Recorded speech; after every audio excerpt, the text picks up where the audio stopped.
Iaarangkada na namin ang mga balitang kailangan mo. Ibibigay na namin ang mga impormasyong pinaka-latest, pinakabago, pinag-uusapan, trending, viral. Arangkada Balita live sa DWIZ Metro at Mega Manila. DWIZ News FM regional stations. Naka-live din sa lahat ng DWIZ Digital News account, Facebook, YouTube at DWIZ News website. At panoorin din ang live nationwide sa Aliw 23 Free TV. Arangkada Balita.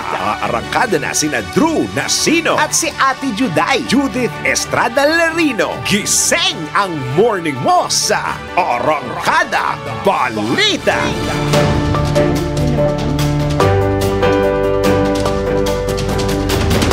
Good morning! Magandang umaga po ng Lunes sa inyong lahat mga kaibigan. Nako, ang ating pong patuloy na dasal dun sa ating mga kababayan dyan sa dulong Hilagang Luzon na ngayon po ay binabayo ng bagyong Julian mga kaibigan ha. Ingat-ingat po! Ingat-ingat po tayo at mamaya kukuha din tayo ng latest mula sa Pag-asa. Pero for the meantime, meron po kaming ipapahatid sa inyo na mga impormasyon kaugnay dito sa galaw nitong si Bagyong Julian. At ngayon nga po ay araw ng Lunes, first working day of the week at huling araw na rin po sa buwan ng Setyembre. Akalain mo yun, ang bilis ng araw. Anyway, samahan niyo po ang inyong mga lingkod. Sa ngalan po ni Drew Nasino, ako po si Riz Galata. At ako naman po si Judith Estrada Lerino para sa unang o ikalawang bugso ng ating balitaan dito sa DWIZ at sa Aliw Channel 23, ang Arangkada Balita. Arangkada Balita! Narito na po ang ating headlines. Bagyong Julian patuloy sa paglakas. Storm warning signals nakataas pa rin sa ilang bahagi ng bansa. Arangkada Balita! Presyo ng NFA rice tumaas, dagdag presyo sa tinapay bago matapos ang taon, iginiit. Arangkada Balita! Comelec, all systems go na para sa paghahain ng COC. Arangkada Balita! Para naman sa balita sa ibang bansa, 6 na labi natagpuan sa likod ng van sa Mexico. Arangkada Balita! Sa balita Wambalakasan, FEU Tamaraws wagi kontra Ateneo Blue Eagles sa UAAP Season 87 Men's Basketball Match. Arangkada Balita! Sa balitang showbiz, Miss Universe Philippines 2023 Michelle D nanakawan ng sasakyan. Arangkada Balita! At sa ating viral news, nakapag-vocalize na ba ang lahat? Drew Nasino at si Ate Juday. Arangkada Balita! Muli ang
kaugnay sa bagyong Julian. Arangkada Balita! Sa kaugnay na balita, dahil sa patuloy na pananalasa ng bagyong Julian, kansilado ngayong araw ang klase sa ilang bahagi ng bansa. Suspendido ang klase sa lahat ng antas sa Batanes, Abra, La Union, Calayan, Apari, Tuaw, Lalo, Amulung, Bagao, Santa Praxedes, Gataran at Abulog sa Cagayan. Habang kanselado na rin ang pasok sa lahat ng antas sa syudad ng Baguio, Manawag, Rosales, Bayambang, Urdaneta, Bani, Malasiki, Mapandan at San Fabian sa Pangasinan. Wala namang pasok mula elementarya hanggang high school sa Ilocos Norte, Apayao, Nueva Vizcaya, Tugigaraw at Peña Blanca sa Cagayan, Mangaldan at Bautista sa Pangasinan. Manatiling nakasubaybay sa mga programa ng DWIZ at Aliw Channel 23 para sa updates hinggil sa mga lugar na nagkansela ng pasok bunsod ng bagyong Julian. Arangkada Balita! Ugnay pa rin sa bagyong Julian, inilikas na ang mahigit 30 pamilya o 71 individual sa isla ng Calayan, Cagayan.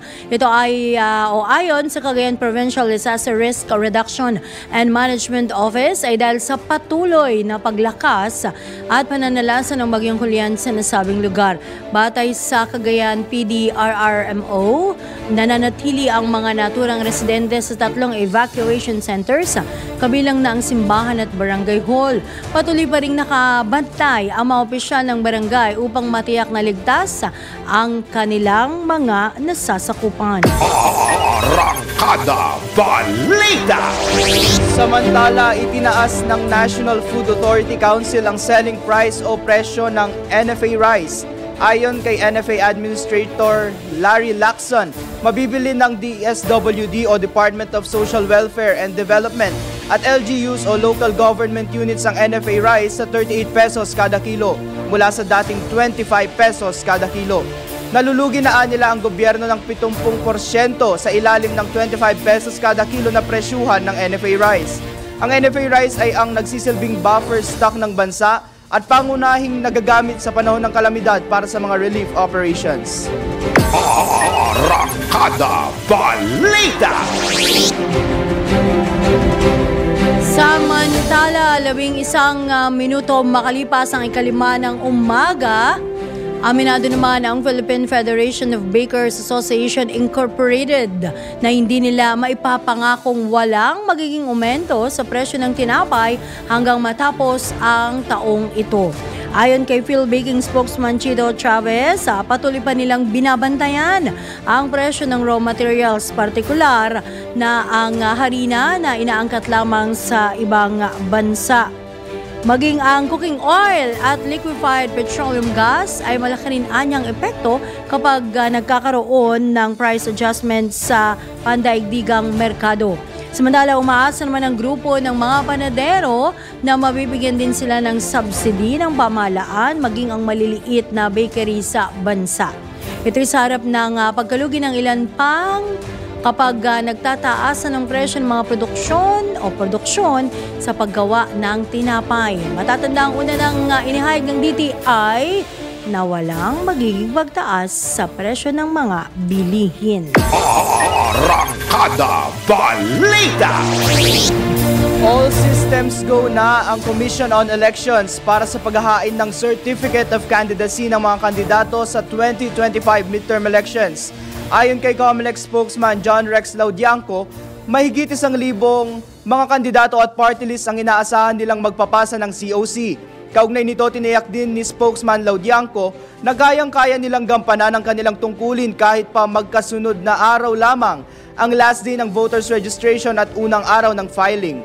Tama po, handang-handa na po ang lahat ng opisina ng COMELEC at yung pong mga opisina namin na maliliit, nakahanap na po ng mas malaking lugar kung saan po tatanggap kami ng iba't ibang klase ng COC po sa buong bansa. Ito nga po ay pagkatapos lamang ng voters registration ng last day sa September 30 po, kinabukasan, doon naman po kami sa COC. So magkasunod po yan. Kaya naman po namin gampanan ng aming tungkulin po.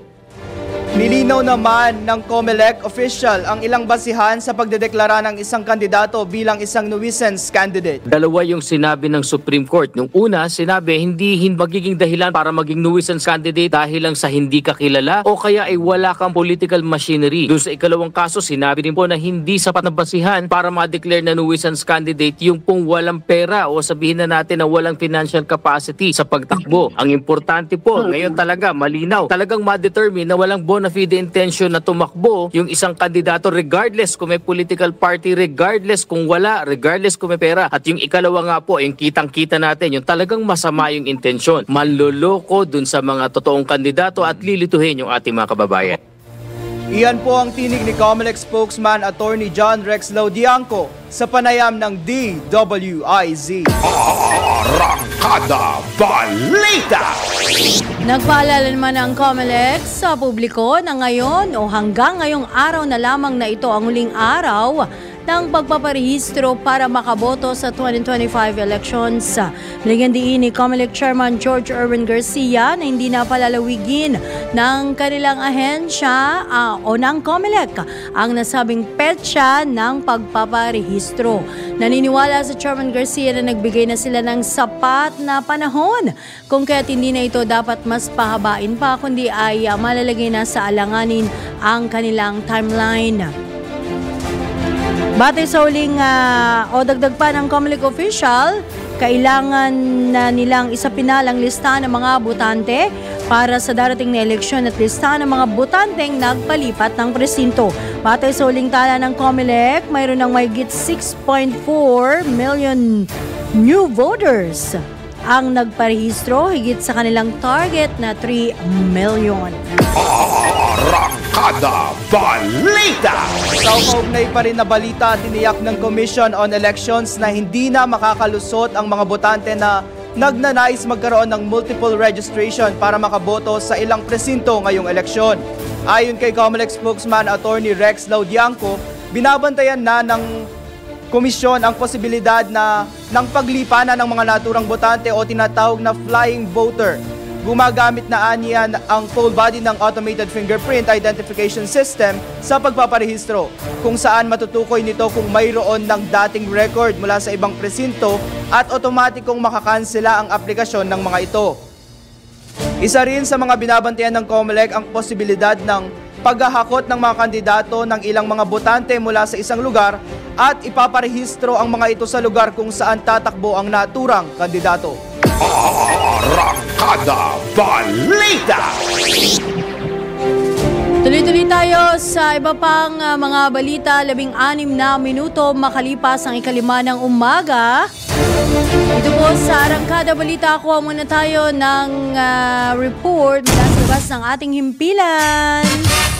O ito, 200 kongresista na kiisa raw po sa ika-24 na edisyon ng Bagong Pilipinas Serbisyo Fair. Alamin po natin ang kabuang report. Ihatid ni Patrol 30, Jelly Mendez. Pinasalamatan ni House Speaker Martin Romualdez ang 200 kongresista na nakiisa sa Bagong Pilipinas Serbisyo Fair na inisyatiba ni Pangulong Ferdinand Marcos Jr. Mahigit 1 bilyong pisong halaga ng ayuda ang ipinamahagi sa ikinasang programa nito lamang Biyernes para sa 120,000 Caviteños. Ikinatuwa ni Speaker Romualdez ang pakikiisa ng mga mambabatas upang maghatid at iparamdam ang episyente at mabilis na serbisyo ng gobyerno para sa publiko. Binigyan din ng lider ng Kamara ang kahalagahan ng kolaborasyon para maipabot ang tulong ng pamahalaan sa bawat Pilipino. Ang BPSF Cavite ang ika-24 na edisyon ng naturang programa na pinakamalaking serbisyo caravan para sa mga kababayan. Target ng BPSF na mapuntahan ang 82 probinsya sa bansa upang mas mapabilis ang pagbibigay ng tulong pinansyal, tulong medikal, scholarship at positibong pangkabuhayan sa bawat mamamayan. Nangako naman ang lider ng Kamara na kanilang ipagpapatuloy ang serbisyo ng gobyerno sa lahat ng sulok ng Pilipinas tungo sa pag-unlad ng bansa. Ito si Patrol 30 Jelly Mendez nag-uulat para sa impilang may todong lakas sa DWIZ. Nagbabalita ng tama, naglilingkod ng tama. Kapag may bagong balita, naka-on air, agad-agad, DWIZ! Patrol Report. Kuha naman po tayo ng ulat mula sa ating Metro Patrol. Kabataang walang hanap buhay o out-of-school youth nakakuha ng tech box skills sa Navotas. Para sa detalye, Mama Beth Samson. Nasa 59 na out-of-school at mga kabataang walang hanap buhay na Navoteños ang matagumpay na nakapagtapos ng free skills training mula sa Navotas Vocational Training and Assessment Institute.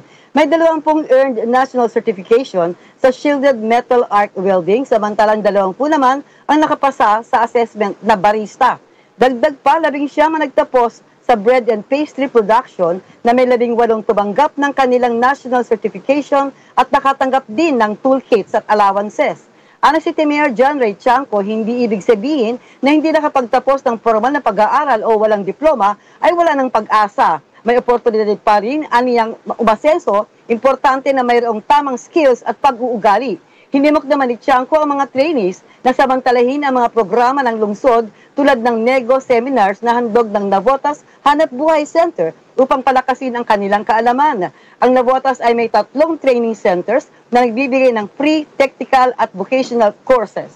Ako, si Metro Patrol Beth Samson para sa Himpilang Metodong Lakas, DWIC. Nagbabalita ng tama, naglilingkod ng tama. Arangkada Balita. Samantala, latest mula sa mga lalawigan. Babae arestado sa kasong estafa dyan sa Santiago City, Isabela. Alamin po natin ang kabuang report. Ihatid ni Ronald Idol Domingo. Idol, good morning! Good morning, Margit. Naaresto ng mga otoridad ang isang sinang sa kasong estafa sa lungsod ng Santiago. Nilala ang suspect na si Alias Kenny, nasa legal na edad at residente ng lalawigan ng Isao.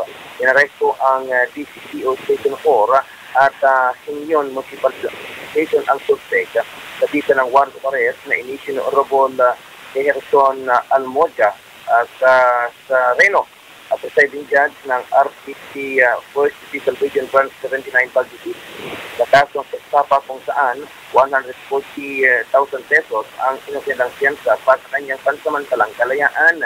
Nila ang suspect sa impilan ng Santiago City Station 4 para sa punang dokumentasyon bago ibalik sa korteng pinagmulan nito.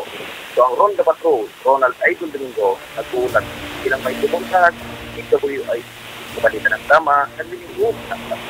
Arangkada Balita. Mula po sa Ilocandia, dako naman tayo sa Calabarzon. Isang bago at modernong government center sa Alaminos, Laguna. Sinimulan ng itayo. Para sa detalye, Arman Cambe. Good morning. Isang bago, malawak at modernong government center sa Alaminos, Laguna ang kasalukuyang itinatayo sa barangay San Agustin na nasabing bayan. Ang gusali ayon kay Mayor Glenn Flores ay magsisilbing one-stop shop para sa mamamayan ng Alaminos kung saan lahat ng tanggapan ng lokal na pamahalaan ay matatagpuan. Ipinagmalaki rin ni Mayor Flores ang halos tripling pagtaas ng revenue ng kanilang bayan na may kitang halos 200 milyong piso mula sa kanyang pagiging alkalde noong 2022. Inanunsyo rin ni Flores ang napipintong pagbubukas ng kauna-unahang dialysis center sa Alaminos na libreng pagkakalooban lahat ng medical procedures at ang isang eye cataract medical operation sa mga susunod na araw. Arman kami mula Calabarzon, nagulat para sa Himpilang Metodong Lakas, DWIC, nagbabalita ng tama, naglilingkod ng tama. Arangkada Balita. Tuloy-tuloy tayo mga kaibigan sa iba pa nating mga balita sa oras na alas 5:22 ng umaga. Ibinunyag ng House Quad Committee ang anito'y koneksyon ni Alice Guo at Cassandra Leong sa grupo ni dating Presidential Advisor Michael Yang at business associate nitong si Alan Lim. Tinukoy ng komite ang pogo sa Bambantarlac na pagmamayari ni Alice Guo at may mga transaksyon nila ng pera kay Tony Yang na umaabot sa 3.3 billion pesos na sinasabing kinita ng grupo mula sa investment scams. Idinetalye rin ng Quad Committee kung paano pinapatakbo ang anilay illegal na pogo sa Bamban at ang illegal na pogo sa Porac, Pampanga na pagmamayari naman ni Cassandra Leong. Kasama rito ang malawakang pagbili ng mga lupa ng mga questionableng korporasyon at pagtatayo ng mga pasilidad na tila kulungan na ginagamit sa mga illegal na aktibidad tulad ng kidnapping, pagpapahirap, mga scam at kalakalan ng droga na ayon sa Quadcom ay produkto ng Anilay Alyansa ng China at ng nakalipas na Administrasyong Duterte. Una nang naglabas ang Quad Committee ng Matrix hinggil sa Anilay koneksyon ng operasyon ng iba't ibang illegal POGO o Philippine Offshore Gaming Operator, illegal POGO hubs sa Pilipinas at ang kalakalan ng droga sa bansa. Arangkada Balita! Itinanggi ng kampo ng Chinese businessman na si Tony Yang na bahagi ito ng sinasabing criminal network na inilabas ng Quad Committee ng Kamara. Sa kabila ito ng pag-amin ni Yang na mayroon siyang Philippine birth certificate kahit siya ay isang Chinese national. Ayon kay Attorney Raymond Fortun, interesado siyang makita kung paano mapatutunayan ng Kamara sa Korte ang sinasabing kaugnayan ng kanyang kliyente sa criminal network. Hindi rin aniya katanggap-tanggap na Kongreso ang nagsasagawa ng high-profile na investigasyon at umaakto na mga piskal at hukom. Matatandaang sa unang pangharap ni Yang sa Quadcom ay ipinresenta niya ng Senior Deputy Speaker Aurelio Gonzales Jr. at Deputy Speaker David Suarez ang sinasabing matrix na naglalarawan ng koneksyon ni Yang sa iba't ibang illegal na aktibidad. Arangkada Balita! Magbabalik mga kaibigan ng ilang pas sa mga malalaki at mainit na mga balita dito ramang yan sa Arangkada Balita Monday Edition. Makalibasawang po yan ng ilang paalalatang oras. 5:25 na.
O dating Pangulong Rodrigo Duterte. Ano po may mga tinayo po silang negosyo, parang yung Yangtze group of companies, meron po silang rice mill, meron po silang Yangtze River Pharmacy, meron po silang pharmaceutical, tapos meron po din warehouse ng mga flour, meron din po silang mga bigasan doon. So, ang dami po nilang tinayong negosyo. Lahat po ito nakapangalan sa kay Antonio Maestrado Lim, yung Filipino name po ni Yang Jianxin, kilala rin po siya sa pangalang Tony Yang. Kaugnay nito, kinumpirma rin ni Yusek Cruz na marami ng anomalyang kinasasangkutan ang Aluana Compound sa Cagayan de Oro na pagmamayari rin ng negosyanteng si Tony Yang. Aluana Compound, kung saan nandun po yung Shanji Steel. Ang dami pong doon may mga issues po na, kasi may sarili na pong port yun, I think noong 2021 po o 2022, po yan, nahulihan po sila ng pag-smuggle ng bigas. Baka nagawan ho nila ng paraan na nung ito inasita ng customs, nagawan po nila ng paraan na na maiparelease. Yan mo naman mga kaibigan ng tinig ni PAOK Executive Director Undersecretary Gilbert Cruz sa panayam ng DWIZ. Arangkada Balita! Atin naman pong alamin ang lagay ng panahon kay Pag-asa Weather Reporter Mr. Dan Villamil. Nasa linya po siya ngayon. Good morning, Sir Dan. Good morning. Good morning po at sa ating mga tagapakinig sa DWIZ, huling namataan yung sentro ng mata ni Bagyong Julian sa dagat baybayin ng Balintang Island sa area ng Calayan, Cagayan. Isa itong typhoon na may taglay na lakas ng hangin na malapit sa gitna na umaabot sa 155 km per hour at pagbukso na umaabot sa 190 km per hour. Kasalukuyan itong gumagalaw pakanluran sa bilis 10 km per hour, and as of 5 a.m. today, nakataas itong tropical cyclone wind signal number 4 sa area ng Batanes, sa Babuyan Island at Calayan Island. Samantala, signal number 3 naman nakataas sa rest of Babuyan Islands at sa bayan ng Santa Ana sa Cagayan. Signal number 2, dito sa areas ng rest of Milan, Cagayan, Apayao, and Ilocos Norte, at signal number 1 dito sa Ilocos Sur, La Union, Pangasinan, Abra, Kalinga, Ifugao, Mountain Province, Benguet, Isabela, Nueva Vizcaya, Quirino, Aurora, northern at eastern portions ng Nueva Ecija at Polillo Islands. Kaya sa mga nabanggit na lugar na may tropical cyclone wind signal, especially dito sa areas ng extreme northern Luzon, patuloy tayong maging handa dahil inaasahan natin na ngayong araw mararanasan natin itong mga hagupit ng malalakas na hangin na dala ni Bagyong Julian.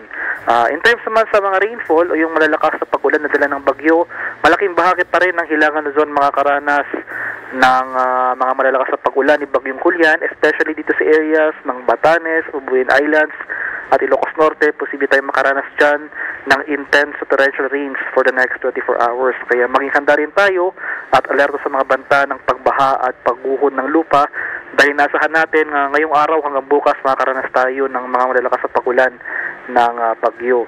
At sa kalagayan natin karagatan, sa kasalukuyan, may nakataas tayong gale warning dito sa seaboards ng Northern Luzon.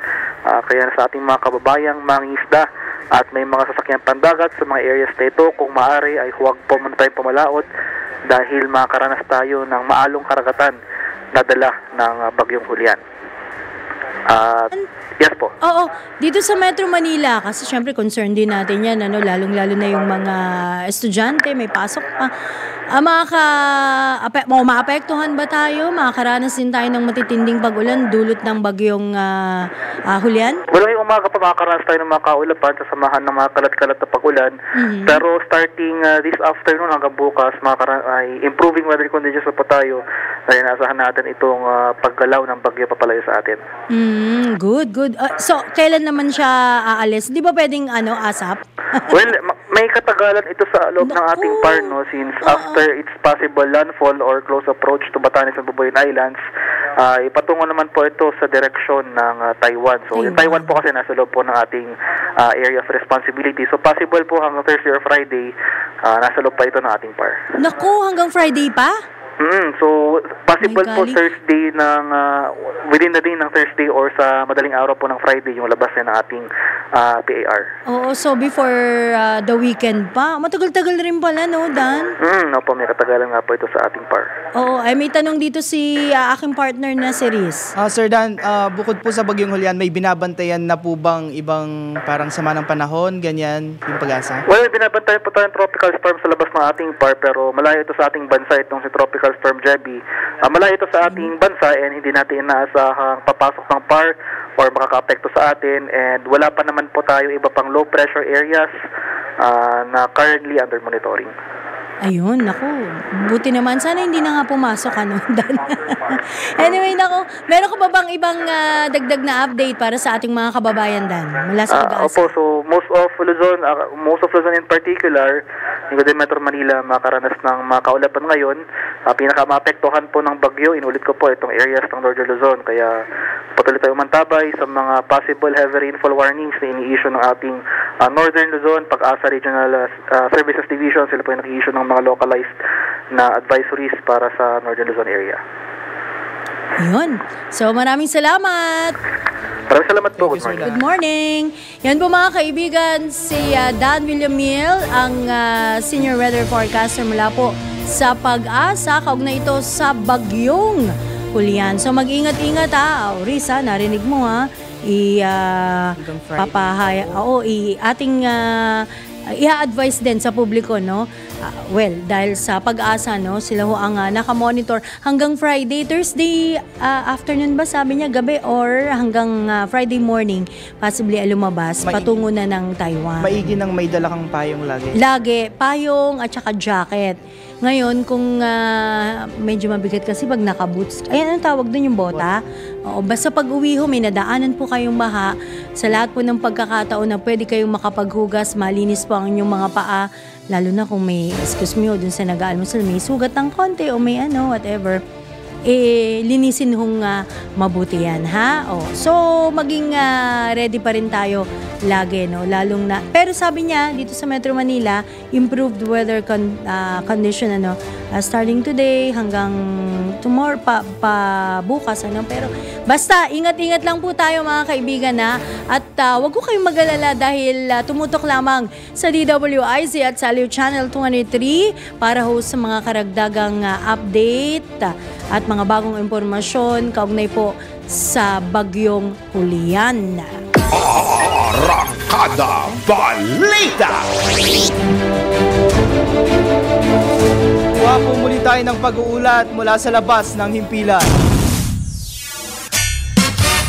Malawakang criminal syndicate sa bansa. Pinamumunuan ng dating advisor ni dating Pangulong Duterte. Para sa detalye, Patrol 30, Jelly Mendez. Natukoy ng mga miyembro ng House Quad Committee na ang dating presidential advisor ni dating Pangulong Rodrigo Duterte na si Michael Yang ang namumuno sa malawakang criminal syndicate sa bansa.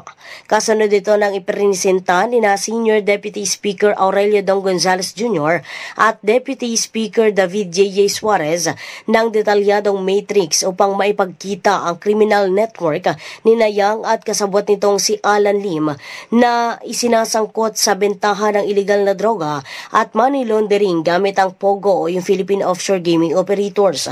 Naniniwala ang mga mambabatas na katuwang ng mga kriminal ang mga tiwaling opisyal ng gobyerno sa pag-ooperate ng illegal na droga, sugal at krimen sa bansa. Sa gitna ng ikapitong pagdinig ng Quad Committee kaugnay sa illegal na POGO, bentahan ng illegal na droga, land grabbing ng mga Chinese national at extrajudicial killing sa ilalim ng War on Drugs campaign ng Duterte administration, iginiit ng mga kongresista na bumubuo ng korporasyon ang mga dayuhang Chino upang samantalahin ang batas na umiiral sa Pilipinas. Ayon sa mga kongresista, ang pagsasagawa ng iligal na aktibidad ay nagdudulot lamang ng malaking pinsala sa bansa at sa mga Pilipino. Naniniwala si Congressman Suarez na ang paggamit ni Yang at Lim sa mga lehitimong negosyo bilang front ng kanilang criminal activities ay para lalong lumaganap ang human trafficking, kidnapping, prostitution, murder, drug distribution, love scams, crypto scams at lahat ng cyber scams. Ipinunto ng Quad Committee na may kaugnayan din sina Yang at Lim sa controversial na Lucky South 99 sa Porac, Pampanga na ni-raid noong Hunyo at kinatawan ni Cassandra Leong sa Pagcor. Bukod pa rito ay iniugnay din ng mga mambabatas ang dalawang akusado sa Pharmaceutical Corporation na sangkot sa bentahan ng overpriced medical supplies noong panahon ng pandemya. Binigyan diin ng komite na si Yang ay may malaking papel sa pagpapalawak ng operasyon ng mga iligal na gawain sa Pilipinas. Tiwala ang mga mambabatas na nagpapanggap na Pilipino ang mga dayuhan upang mameke ng birth certificate at iba pang mga government IDs para mapabilis na makabili ng lupain na dapat sana ay para sa mga Pilipino lamang. Patunay lamang ito ng seryosong banta sa national security at soberanya ng bansa. Dahil dito ay irerekomenda ng komite ang paghahain ng mga kasong kriminal at administratibo laban sa mga sangkot at mga paghahain ng mga reforma sa batas. Kasama nila sa irerekomendang amyendahan ang Philippine Adaptation of the Racketeering Influence and Corrupt Organizations o yung tinatawag na RICO Law ng Amerika. Maging ang Special Investors Resident Visa Program, Anti-Dummy Law at ang Philippine Passport Act tungo sa pagpapabuti ng sitwasyon sa bansa. Ito si Patrol 30 Jelly Mendez nag-uulat para sa impilang may todong lakas sa DWIZ. Nagbabalita ng tama, naglilingkod ng tama. Kapag may bagong balita, naka-on air, agad-agad, DWIZ Patrol Report. Dagdag na ulat naman mula sa ating Metro Patrol reporters. Aba, ilan to? Halos 2,000 residente ng Malolos, Bulacan o ang tawag pala sa kanila Malolenyo, tumanggap daw ng akap mula sa DSWD. Alamin po natin ang kabuang report. Ihatid ni Kuyang Louie Angeles. Kuya Louie, good morning. Yes, good morning. Umabot sa 1,726 Malolenyo ang nakatanggap ng tig 3,000 na tulong sa payout ng akap na isinagawa sa Malolos Convention Center. Nagmula ang mga naunang 25 barangay sa lungsod ng Malolos na nagsumiti ng listahan para sa unang batch ng mga benepisyaryo ng akap. Binigyan ng pagkakataon ang bawat punong barangay na magpasa ng tig 80 pangalan at detalye ng residente na higit na nangangailangan at kwalipikadong tumanggap ng akap. Layunin ng akap na magbigay ng tulong sa mga Pilipino na itinuturing na minimum wage earner na nasa informal economy na naapektuhan ng pang-araw-araw na kabuhayan dulot ng pabago-bagong sitwasyon ng ekonomiya. Nagpasalamat naman si Congressman Danny Domingo sa pamahalaang nasyonal at sa DSWD sa pagsasagawa ng programang ito. Gayun din sa bumubuo ng pamahalaang lungsod ng Malolos at sa bawat opisyal ng sangguniang barangay na tumutulong para sa pagtukoy ng mga nararapat na benepisyaryo. Mula rito sa lungsod ng Malolos, ito si Louie Angeles para sa impilang na Todo Lakas, DWIC nagbabalita ng tama, naglilingkod ng tama. Arangkada Balita! Tanggap naman po muli tayo ng balita mula sa probinsya. Angeles City Mayor Jr. maghahain ng COC for Congressman ng 1st District sa Pampanga sa October 1. Para sa detalye, Johnny Gole. Yes, ipinahayag na nga nitong si Angeles City Mayor Carmelo Pogi Lasatin Jr.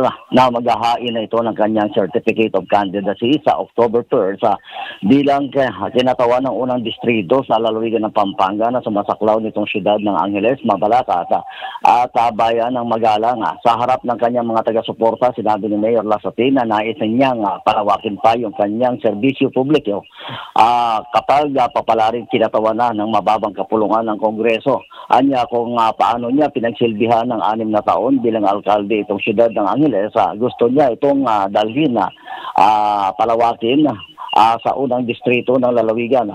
Nasa kanyang ikalawang termino bilang City Mayor ng siyudad ng Angeles itong si Lasatin Jr. Matapos magsilbi nga muna itong 2 term bilang City Councilor. Sa kanyang proclamation rally noong Hunyo na ginanap sa bayan ng Magalang, Pampanga, sinabi nito, prioridad niya itong mga basic services sa lahat ng sektor ng mamamayan na nasa unang distrito ng Pampanga. Papalitan nito yung kanyang kapatid na si Representative Carmelo John Lasatin II na nasa kanyang huling termino at tatakbo naman ito makakatunggali ni Lasatin itong si dating ito si Congressman Lasatin itong si dating PNP Chief Retired General Oscar D. Albayalde. So yan ang update buhat ito sa lungsod ng Angeles. Ito si Central Luzon Patrol Johnny Gole para sa impilang may Todo Lakas, DWIC nagbabalita ng tama, naglilingkod ng tama. Arangkada Balita! Muli pong magbabalik ang Arangkada Balita makalipas ang ilang mga paalala. Ang ating oras, 12 minuto bago mag-alas 6 ng umaga. Arangkada Balita! 8 minuto na lamang po bago magtapos ang ating balitaan, pero marami pa kaming mga balitang ihatid sa inyo. Dito lamang sa Arangkada Balita. At narito muna ang ilang pang balita sa mga lalawigan. Ito, National Meat Inspection Service sa Region 2 nagpaalala kaugnay sa pagtangkilik sa, tawag dito, mainam na karne? O siguro magandang good meat yan. Alamin po natin ang kabuang report. Ihatid po ni Ronald Idol Domingo. Idol, good morning! Good morning ulit, Mama Judith.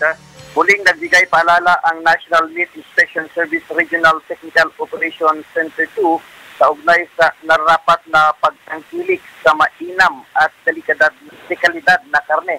Ayon sa NMIS, ang mga karne na binibili sa merkado ng mga consumer ay dapat na siguraduhin pumasa sa mga pamantayan sa kanilang inilabas. Kabilang sa mga pamantayan ito, nararapat na ang panindang karne ay mayroong kasamang meat inspection certificate o MIC. May marka ng inspeksyon ang nakatay na hayop at dapat na bumili lamang sa mga rehistrado at kilalang nagtitinda ng karne sa palengke. Ang mga pamantayan ito ay makakatulong upang masiguro na malinis, dekalidad at ligtas ang mga karne na nasa pamilihan. Ito ang Ronda Patrol, Ronald Aigo Domingo, nag-uulat pa bilang may tulong lakas sa buhay kabalita ng tama, naglilingkod ng tama. Arangkada Balita! Balik naman po tayo ngayon sa Calabarzon. 8 katao lubhang sugatan sa salpukan ng bus at kotse sa Mahihai, Laguna. Para sa detalye, Arman Cambe. 8 ang kumpirmadong grabing nasugatan sa salpukan ng isang tourist bus at isang kotse sa barangay Dalitiwan, Mahihai, Laguna, dakong ika-6 ng hapon kahapon. Sa ipinagkaloob na impormasyon, picture at video ng isang concerned citizen sa DWIC, isang FRR bus at isang asul na kotse ang nakatagilid sa gitna ng kalsada at ilang biktima na nakahandusay sa gilid ng daan. Ayon sa ilang residente galing sa Dalitiwan Falls, ang mga sakay ng bus at papauwi na sa Metro Manila nang makasalpukan ang papasalubong na kotse. Ang Dalitiwan Falls ang isa sa tourist attraction sa Mahihai, Laguna na may halintulad sa yelo, ang lamig ng tubig at ang mataas na force nito.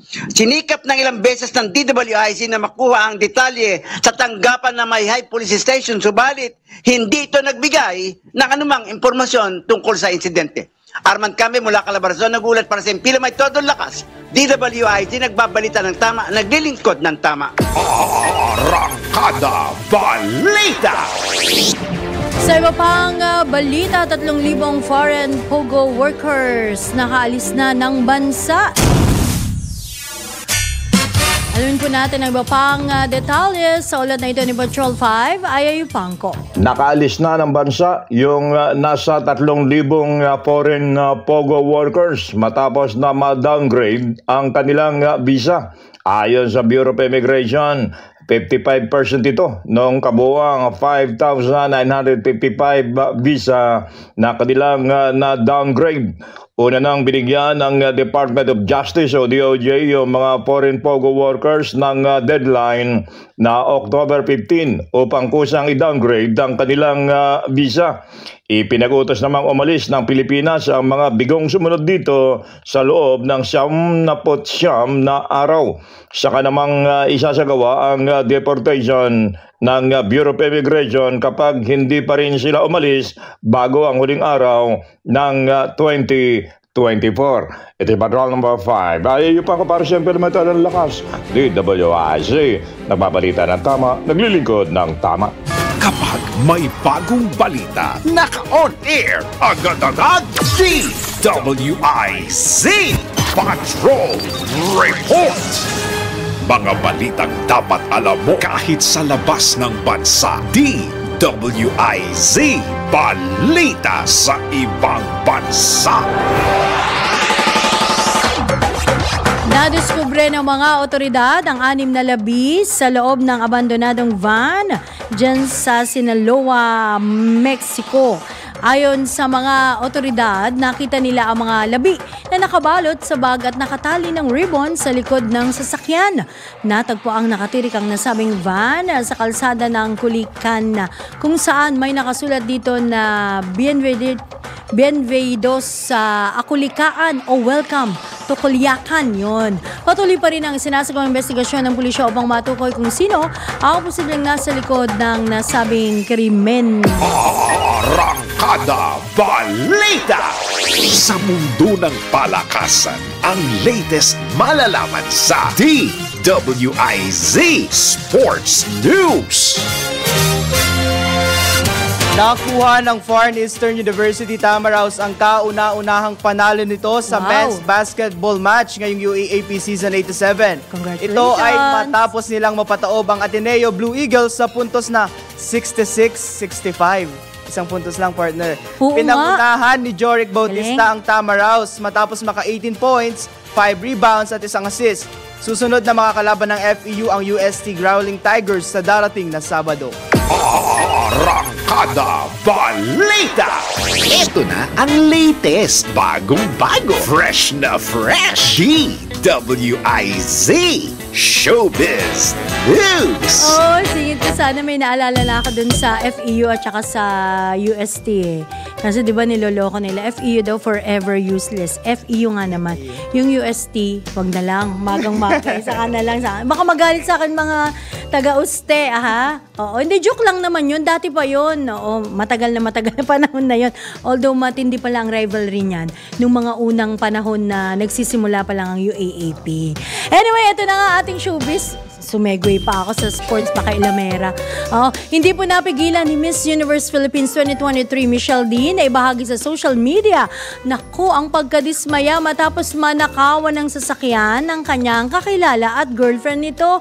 Hala, ayon po kay Michelle, tumira at nagtrabaho ang dalawa sa isa sa mga apartment niya sa Metro Manila. Hindi naman tinukoy ng beauty queen ang mga suspect, ngunit sinabing papangalanan niya ang mga ito sakaling hindi maibalik ang kanyang sasakyan at iba pang gamit. Paalala naman ni Michelle sa publiko, mag-ingat sa mga taong pagkakatiwalaan. Totoo naman yan. Kasalukuyan pong nasa France ang beauty queen para sa Paris Fashion Week.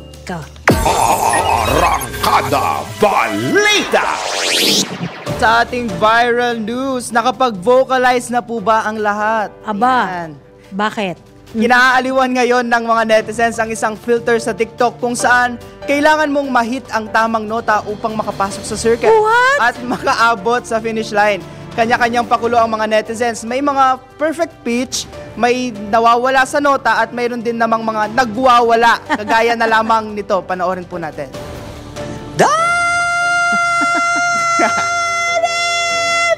Ayun pala yun.